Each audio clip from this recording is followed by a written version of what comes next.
मेरी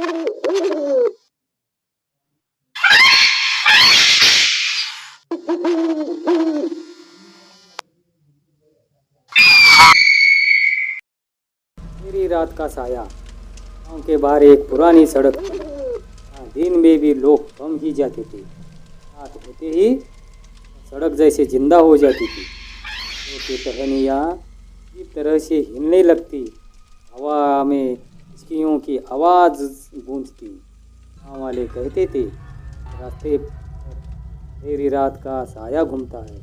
मैं इस बार सब पर विश्वास नहीं रखता था। शहर में पढ़ा लिखा था और छुट्टियों में गाँव था।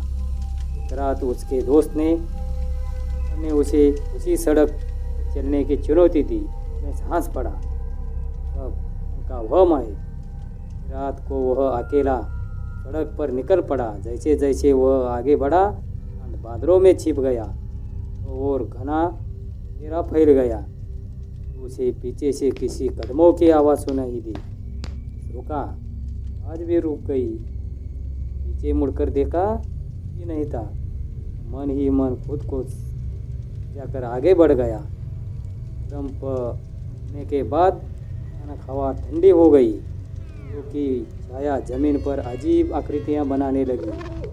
रमेश किया, परछाई अब उसकी हरकतों का साथ नहीं दे रही थी। रुकता चाहे चलती, चलने लगता चाहे रुक जाती। मैं मुंह से बस इतना ही निकल पाया। एक भारी खोखली आवाज़ गूंजी, रात को ढूंढने आए हो? सांसें थम गई। सामने एक काला साया उभरा। चेहरा ना आँखें ना बस धुआं, ना शरीर। साया धीरे धीरे और बढ़ा। भागना चाहता। उसके पैर जैसे जमीन में गड़ गए हो। साया बोला, इस रास्ते पर रात में आता है वो मेरी कहानी बन जाता है। अचानक रमेश को याद आया कि गांव में आ जाता था। साया उन लोगों की आत्मा है, कभी इस सड़क पर मार दिया गया था।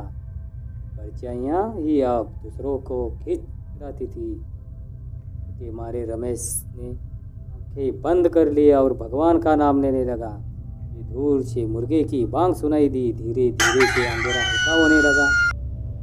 रमेश ने आंखें खोली। वो सड़क पर अकेला खड़ा था। साया गायब हो चुका था। वह रमेश पास हालत में गांव पहुंचा। सबको रात की घटना बताई। उस दिन के बाद रमेश कभी वो सड़क के पास नहीं गया। लेकिन वाले आज भी कहते हैं, मेरी रात में अगर तुम्हारी परछाई अलग चलने लगी, समझ लेना साया तुम्हारे पीछे है।